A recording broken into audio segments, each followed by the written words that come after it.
مکرم، حاضرین کرام و سامعین ذوی الاحترام، ابھی میں نے خطبہ مسنونہ میں جس آیہ مبارکہ کی تلاوت کا شرف حاصل کیا، اللہ تبارک و تعالی ارشاد فرماتا ہے، اللہ کا پیغام بندوں تک پہنچانے کے لیے کسی سے ڈرتے نہیں ہے سوائے اللہ کے، اور حساب لینے کے لیے اللہ ہی کافی ہے۔ اس آیت مبارکہ کو ہم دیکھتے ہیں اور اس کا پس منظر پڑھتے ہیں تو پتہ چلتا ہے کہ اللہ تعالیٰ نے اس آیہ مبارکہ میں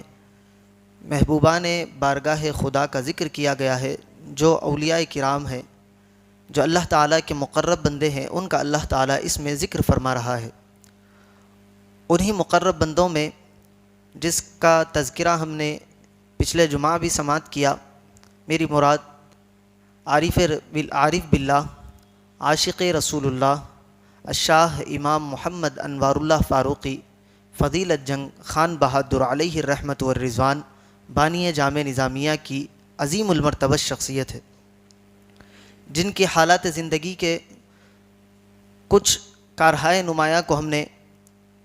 پچھلے جمعہ سماعت کیا۔ آج میں ان واقعات کی طرف آپ کی توجہ لے جاؤں گا جن سے آپ کو حضرت شیخ الاسلام بانی جامع نظامیہ علیہ الرحمت والرضوان کے روحانی مقام کا اندازہ ہوگا کہ آپ کا نبی پاک علیہ الصلاۃ والسلام کی بارگاہ میں کیا مقام تھا، اور کس طرح رسول پاک علیہ الصلاۃ والسلام کی ذات سے حضرت شیخ الاسلام بانی جامع نظامیہ کا تعلق تھا۔ آپ دیکھیں، پچھلے جمعہ ہم نے سماعت کیا تھا کہ حضرت شیخ الاسلام عارف باللہ امام محمد انوار اللہ فاروقی علیہ الرحمت والرضوان تیسری مرتبہ جب سفر حج کے لیے گئے تو آپ نے یہ ارادہ کر لیا کہ اب میں مدینہ منورہ کو چھوڑ کر واپس دکن کو نہیں آؤں گا، یعنی آپ یہاں سے ہجرت کر کے مدینہ طیبہ میں رہنے کے لیے چلے گئے۔ 3 سال تک آپ نے وہاں قیام فرمایا۔ 3 سال میں آپ نے انوار احمدی نامی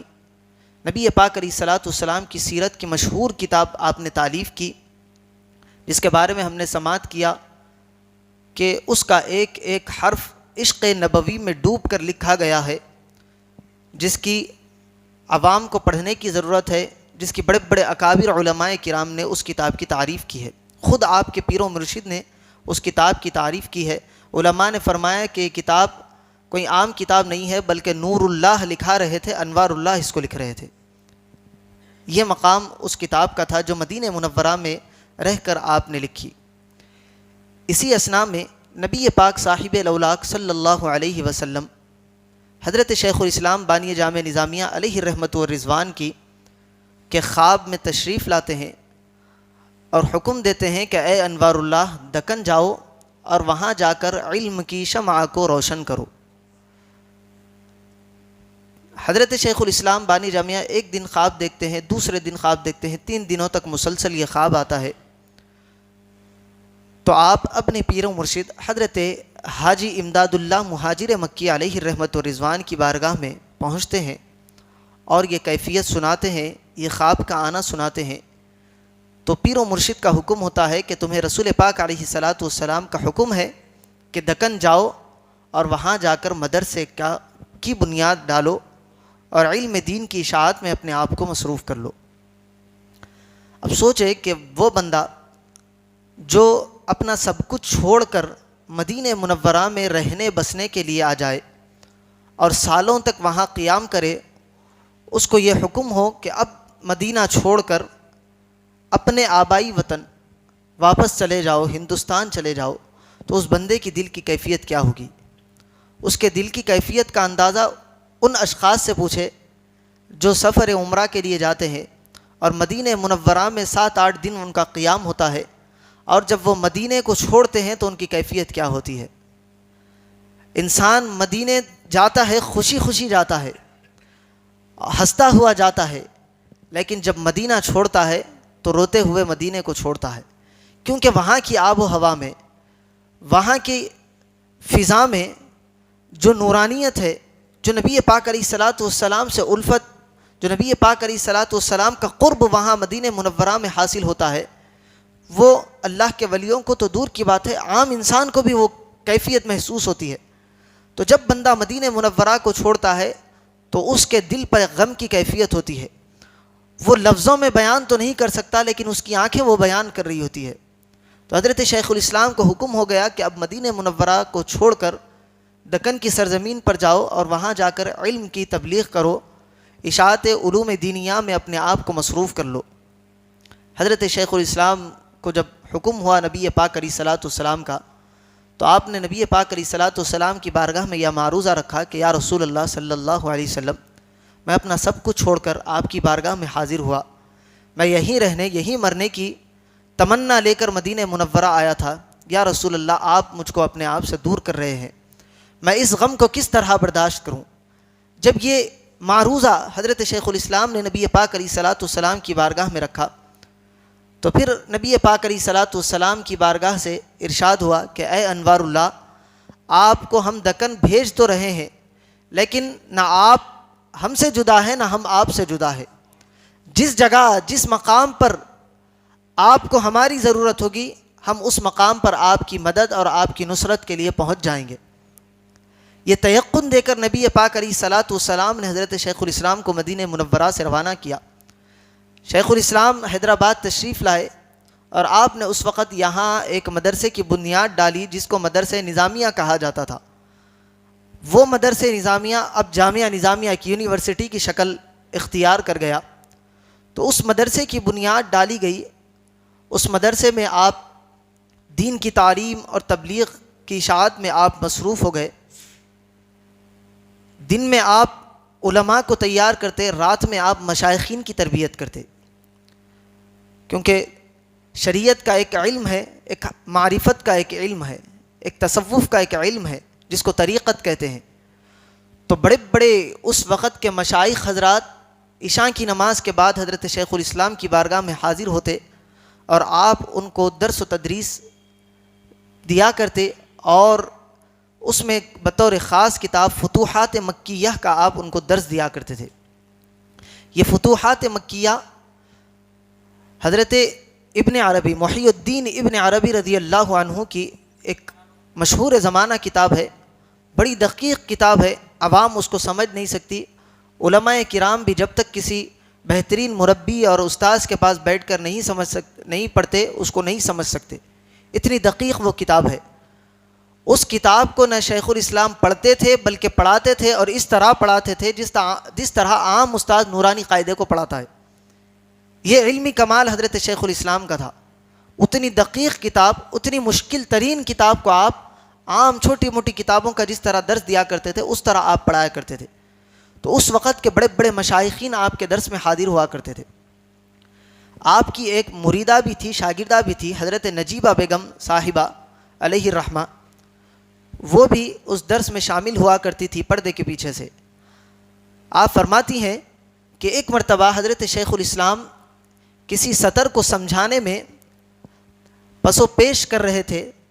مشکل آپ کو پیش آ رہی تھی، تو آپ کبھی اٹھتے کبھی بیٹھتے، کبھی اپنی نگاہوں کو اوپر آسمان کی طرف کرتے. یا کیا ہم نے دیکھا کہ حضرت شیخ الاسلام مسکرائے اور اپنی جگہ پر بیٹھ گئے، اور جو مشکل پیش آ رہی تھی، جو سمجھا نہیں سک رہے تھے، آپ نے بآسانی اس عبارت کو سمجھا دیا اور درس ختم ہوا. بعد میں یہ ذکر کرتی ہیں کیونکہ جو انسان اللہ تعالیٰ کے بارگاہ میں پہنچنے کی کوشش کرتا ہے ذکر و اذکار کے ذریعے، کثرت نوافل کے ذریعے، تو اللہ تعالیٰ اس سے پردوں کو اٹھا لیتا ہے. تو یہ حضرت نجیبہ بیگم صاحبہ کا بھی وہی مقام تھا. ایک اللہ کی یہ ولیہ تھی. وہ فرماتی ہیں کہ میں نے دیکھا جس وقت حضرت شیخ الاسلام عبارت سمجھانے میں مشکل ان کو پیش آ رہی تھی، آپ نے اپنی نگاہوں کو اٹھایا، کبھی اٹھے کبھی بیٹھے، تو ہم نے توجہ کی تو محسوس کیا اور یہ دیکھا کہ نبی پاک علیہ الصلاۃ والسلام مکہ مکرمہ میں حتیم کے اطراف میں بیٹھے ہوئے ہیں اپنے صحابہ کرام کی جماعت کو لے کر. وہاں نبی پاک علیہ الصلاۃ والسلام صحابہ کرام کو درس دے رہے ہیں، اور جب ادھر نبی پاک علیہ الصلاۃ والسلام کی مدد کی ضرورت حضرت شیخ الاسلام کو پیش آئی، تو نبی پاک علیہ الصلاۃ والسلام نے اپنے صحابہ سے فرمایا کہ اے میرے صحابہ، تھوڑی دیر توقف کرو، میرا بچہ انوار اللہ کسی سطر کو لے کر مشکل میں ہے، ہم ابھی اس کی مشکل کو آسان کر کے آتے ہیں اور تم کو آگے پڑھاتے ہیں. اور وہاں سے نبی پاک علیہ الصلاۃ والسلام نے حضرت شیخ الاسلام کی طرف نظر فرمائی، توجہ فرمائی. توجہ فرمانا تھا کہ وہ جو سمجھ نہیں آ رہا تھا, جو مشکل پیش آ رہی تھی, وہ آسانی میں تبدیل ہو گئی اور شیخ الاسلام نے اس کو آسانی سے حل کر دیا اور اس وقت کے علماء اور مشائخین کے سامنے وہ کھول کر رکھ دیا. یہ مقام حضرت شیخ الاسلام کا ہے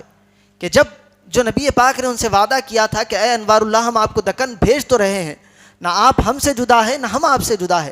جس وقت جہاں آپ کو ضرورت ہوگی ہم آپ کی مدد کے لیے آ جائیں گے. یہ وہ مدد تھی جس کے ذریعے شیخ الاسلام کا مقام نبی پاک علیہ الصلوۃ والسلام نے ظاہر کیا کہ جب مشکل پیش آئی تو نظر فرمائی شیخ الاسلام کی طرف اور وہ سارا معاملہ حل ہوا.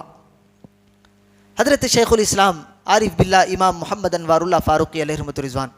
یہی مقام حضرت شیخ الاسلام کا نہیں, بارہا یہ واقعات ہم کو پڑھنے میں ملتے ہیں کہ بارہا نبی پاک علیہ الصلوۃ والسلام نے آپ کی مدد فرمائی, بارہا رسول پاک علیہ الصلوۃ والسلام کا آپ نے دیدار کیا. اور صرف شیخ الاسلام ہی پر آپ کی نظر نہیں ہے بلکہ آپ کے قائم کردہ ادارے جامعہ نظامیہ پر بھی نبی پاک علیہ الصلوۃ والسلام کی نظر کرم ہے. آپ کا فیضان جاری و ساری ہے. جب نبی پاک علیہ الصلوۃ جب حضرت شیخ بانی جامعہ نظامیہ نے مدرسے کی بنیاد ڈال دی اور چلتے چلتے وہ مدرسے کے فاضلین اس مقام کو پہنچے کہ اب انہیں خلعت دی جائے, سند عطا کی جائے, تو سند دینے کے لیے ایک جلسہ رکھا جاتا ہے. اس جلسے کا اہتمام کیا جانا تھا تو اس وقت کے جو نظامیہ کے منتظم تھے وہ فرماتے ہیں کہ جلسے سے ایک رات پہلے نبی پاک علیہ الصلوۃ والسلام میرے خواب میں تشریف لائے اور فرمایا کہ اے فلاں صاحب, وہ جو اسنادات کل طلباء کو دی جانے والی ہے وہ میری بارگاہ میں پیش کی جائے تاکہ میں اس پر دستخط کر دوں اپنی. تو جامعہ نظامیہ کی سند کا وہ مقام ہے کہ جس کو نبی پاک علیہ الصلوۃ والسلام کی دستخط حاصل ہوئی ہے, جس پر جامعہ کا فیضان جس طرح شیخ الاسلام کو حاصل تھا, وہاں سے فارغ ہونے والے ہر طالب علم کو بھی نبی پاک علیہ الصلوۃ والسلام کا فیضان حاصل ہوتا ہے. ہاں شرط یہ ہے کہ وہ علم حاصل کرے اخلاص کے ساتھ, للہیت کے ساتھ. بہت سارے ایسے حضرات ہوتے ہیں جو پرائیویٹ سے آتے ہیں, جو صرف امتحانات دیتے ہیں اس لیے کہ صرف سند لی جائے اور آخر ان کا کوئی مقصد نہیں ہوتا سند ان کے پاس رکھنا. سند کی اہمیت ہے, سند لینے سے وہ فیضان تو مل جاتا ہے لیکن جو فیضان خلوص اور اخلاص اور للہیت کے ساتھ ملتا ہے, جو نبی پاک علیہ الصلوۃ والسلام کی توجہات ان پر جو خالص دین کی خدمت کے لیے اس نظامیہ میں داخلہ لیتے ہیں, ان پر حضرت محمد الرسول اللہ صلی اللہ علیہ وسلم کی فیضان نظر آج بھی جاری و ساری ہے. آپ دیکھیں جامعہ نظامیہ میں جو معاملات ہوتے ہیں وہ اللہ کے بھروسے پر سارے معاملات ہیں, اور بڑے بڑے علماء کرام نے لکھا ہے کہ یہ جو جامعہ ہے یہ اللہ تعالیٰ کی کرم سے یہ جامعہ چل رہا ہے, اس پر نبی پاک علیہ الصلوۃ والسلام کی عنایتیں ہیں جامعہ پر, اور حضور غوث اعظم رضی اللہ تعالیٰ عنہ کا فیضان اس جامعہ پر ہے. انہی فیضانوں کی وجہ سے یہ جامعہ بڑھ رہا ہے. 150 سال سے زائد کا عرصہ ہو گیا وہی آب و تاب کے ساتھ جامعہ نظامیہ کام کر رہا ہے. تو جامعہ نظامیہ کے ہر فرد پر نبی پاک علیہ الصلوۃ والسلام کی نظر عنایت ہے, توجہ خاص ہے. نبی پاک علیہ الصلوۃ والسلام کی دستخط وہاں کی سند پر ہوا کرتی ہے. یہ فیضان جامعہ نظامیہ کو حاصل ہے, اور وہاں کے طلباء پر کس طرح کا فیضان نبی پاک علیہ الصلوۃ والسلام کا ہوتا ہے. دیکھیں ایک مرتبہ حضرت شیخ الاسلام عارف باللہ امام محمد انوار اللہ فاروقی علیہ رحمۃ الرضوان رات کے آخری وقت میں جامعہ نظامیہ پر آئے اور دستک دی. اس وقت آپ آیا نہیں کرتے تھے جامعہ نظامیہ کو, غیر معمولی وقت پر آپ تشریف لائے تو سارے جو اس وقت کے منتظمین تھے پریشان ہوئے کہ اس وقت بانی جامعہ نظامیہ علیہ رحمۃ الرضوان نظامیہ کو کیوں آئے ہیں. اور جب آپ آئے ہیں تو خالی ہاتھ نہیں آئے بلکہ ایک ٹفن لے کر آئے. آپ پورا ٹفن لے کر مدرسے میں داخل ہوئے اور منتظم صاحب کو بلایا اور فرمایا کہ آج کس کس کا کھانا بند کیا گیا ہے. کیونکہ ہاسٹلس وغیرہ میں ہوتا یہ ہے کہ جب بچہ ہاسٹل میں آ جاتا ہے تو وہ تعلیم حاصل کرنے کے لیے آتا ہے. اگر وہ دوران تعلیم کسی دن غیر حاضر ہوتا ہے یا سبق نہیں سناتا ہے تو سزا کے طور پر ایک وقت کا کھانا ان کا بند کر دیا جاتا ہے تاکہ وہ اس سزا کو محسوس کرے اور آئندہ اس غلطی کو نہ دہرائے. تو انہی بچوں میں ایک نام غلطی سے شامل ہو گیا تھا. تو حضرت شیخ الاسلام نے وہ ساری لسٹ منگائی اور لسٹ منگا کر دیکھا اور بتایا کہ اس بچے کو بلاؤ اور یہ سارے جتنے بچے ہیں ان تمام کو یہ کھانا کھلاؤ, اس بچے کو بطور خاص میرے پاس بلا کر لاؤ. جب بلایا گیا تو شیخ الاسلام نے اس کو بازو بٹھایا اور پیٹ بھر کر اس کو کھانا کھلایا. کھانا کھلانے کے بعد پوچھا کہ اے بچے تمہاری مصروفیات کیا ہے, تم دن بھر کیا کرتے ہو؟ تو اس نے کہا کہ میں سبق جو ہوتا ہے آئندہ کا سبق یاد کرتا ہوں, جو بھی مشکل پیش آتی ہے اس کو سمجھنے کی کوشش کرتا ہوں, دن بھر میرا یہی معاملہ ہوتا ہے. جب تک مدرسے میں ہوتا ہوں, کلاس میں ہوتا ہوں تو استاذ کے پاس پڑھتا ہوں, جب کلاس سے نکل جاتا ہوں تو اکیلے بیٹھ کر میں اس درس کو دہرایا کرتا ہوں, آگے پڑھنے کی کوشش کرتا ہوں. تو حضرت شیخ الاسلام فرماتے ہیں تو یہ تو ہر طالب علم کرتا ہے, اس کے علاوہ آپ کا اور کیا معمول ہے؟ تو وہ طالب علم کہنے لگا کہ اس کے علاوہ تو کوئی اور خاص بات نہیں ہے, بس یہی ہے کہ جب رات میں بستر پر جاتا ہوں تو جب تک نیند نہیں آتی تب تک نبی پاک علیہ الصلوۃ والسلام پر درود پڑھتا رہتا ہوں.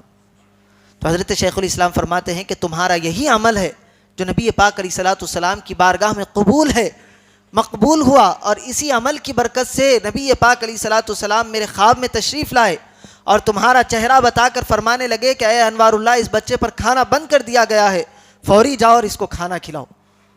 تو یہ مقام وہاں کے طالب علموں کا ہے جو نظامیہ میں پڑھتے ہیں, ان کا بھی مقام نبی پاک علیہ الصلوۃ والسلام کی بارگاہ میں ہے, اور نبی پاک علیہ الصلوۃ والسلام کی توجہات ان پر ہوا کرتی ہے. نبی پاک علیہ الصلوۃ والسلام کی نظر خاص اور عنایات ان طالب علموں پر بھی ہوتی رہتی ہے. نبی پاک نے فرمایا کہ جاؤ اور اس بچے کو کھانا کھلاؤ, یہ بھوکا ہے. اب یہاں سے ہم کو یہ بات بھی پتہ چلتی ہے کہ درود شریف کا کیا مقام ہے. جب بندہ خلوص دل کے ساتھ نبی پاک علیہ الصلوۃ والسلام کی بارگاہ میں درود پیش کرتا ہے تو جب اس پر مشکل وقت آتا ہے تو نبی پاک علیہ الصلوۃ والسلام اس کی مدد کے لیے انتظامات فرما دیتے ہیں. یہ مقام ہے جامعہ نظامیہ کا, وہاں کے بانی کا اور وہاں کے طالب علموں کا. اور صرف نبی پاک علیہ الصلوۃ والسلام کی نظر عنایت نہیں, حضرت غوث اعظم کا فیضان بھی حضرت بانی جامعہ نظامیہ کو حاصل ہے. وہی نجیبہ بیگم صاحبہ فرماتی ہیں کہ جب آپ فتوحات مکیہ کا درس دیا کرتے تھے, ایک دو نہیں کئی مرتبہ ایسا ہوا کہ حضرت غوث اعظم رضی اللہ تعالی عنہ اس مجلس میں آیا کرتے تھے,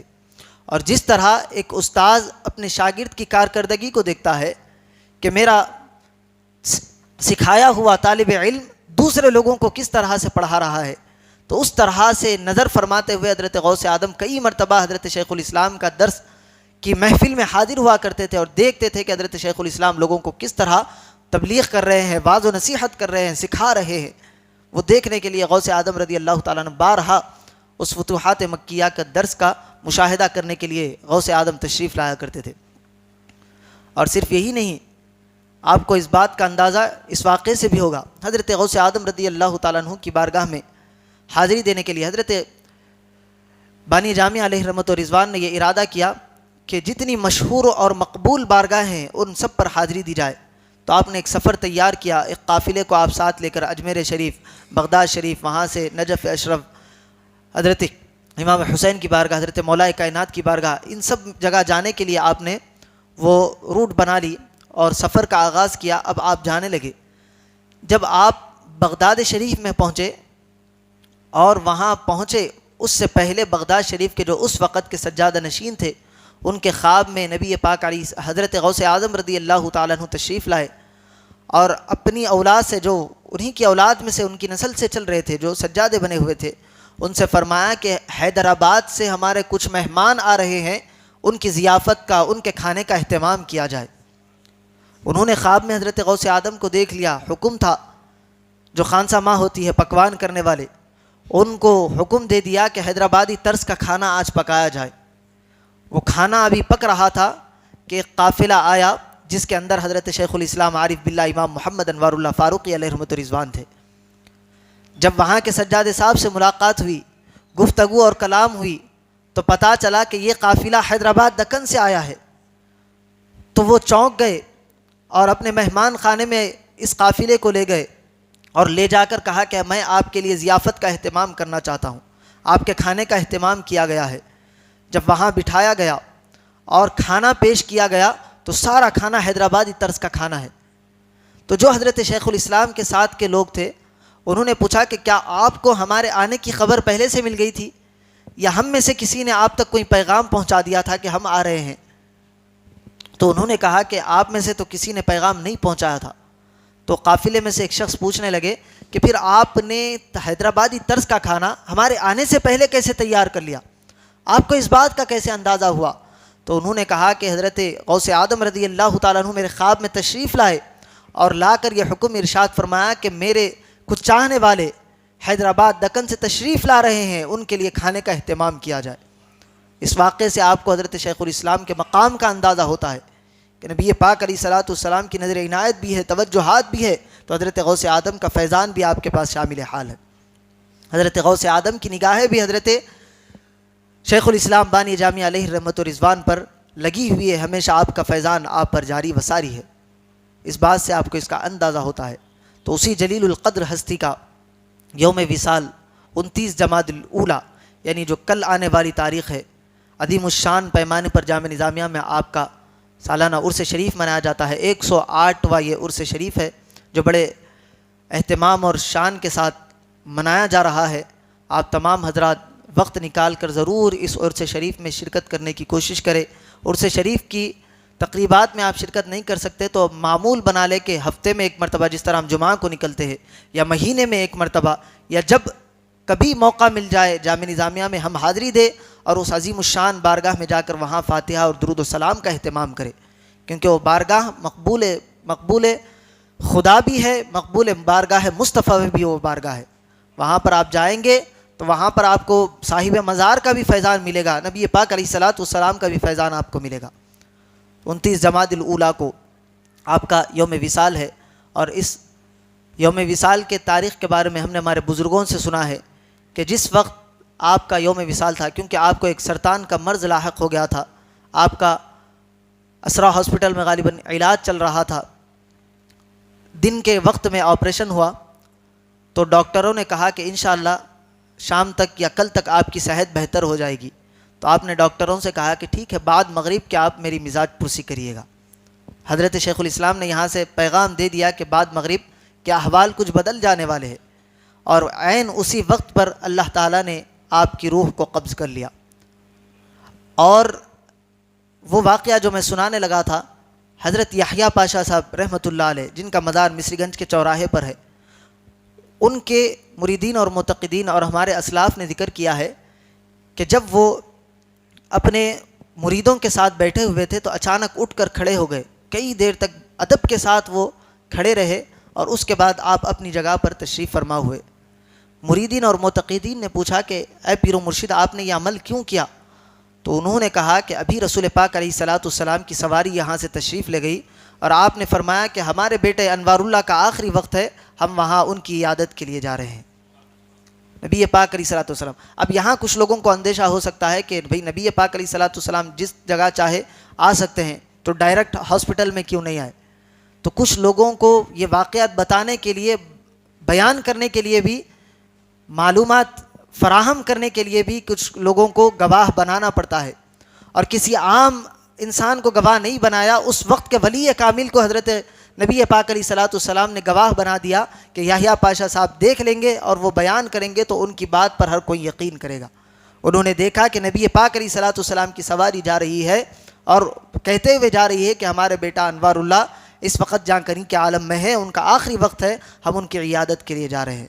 تو یہ مقام حضرت شیخ الاسلام کا ہے، جو نبی پاک نے فرمایا کہ جب کبھی مشکل وقت آئے گا تو ہم تمہارے ساتھ تمہاری مدد اور نصرت کے لیے آئیں گے۔ تو آخری وقت بھی نبی پاک علیہ الصلوۃ والسلام آپ کی مدد اور آپ کی نصرت کے لیے ہاسپٹل تشریف لائے، اور اسی اثناء میں آپ کا وصال ہوا، اور آپ اللہ تبارک و تعالیٰ سے حقیقی خالق سے جا ملے۔ انا للہ و انا الیہ راجعون۔ اللہ تبارک و تعالیٰ سے دعا ہے نبی پاک علیہ الصلوۃ والسلام کی سچی پکی محبت عطا فرمائے۔ حضرت شیخ الاسلام والمسلمین عارف باللہ امام محمد انوار اللہ فاروقی علیہ رحمت و رضوان کے فیضان سے ہم سب کو مالا مال فرمائے، آپ کی تعلیمات پر عمل کرنے کی ہم سب کو توفیق عطا فرمائے۔ وصلی اللہ تعالی وسلم علی خیر خلقی سیدنا محمد وعلی آلہ واصحابہ اجمعین، والحمد للہ رب العالمین۔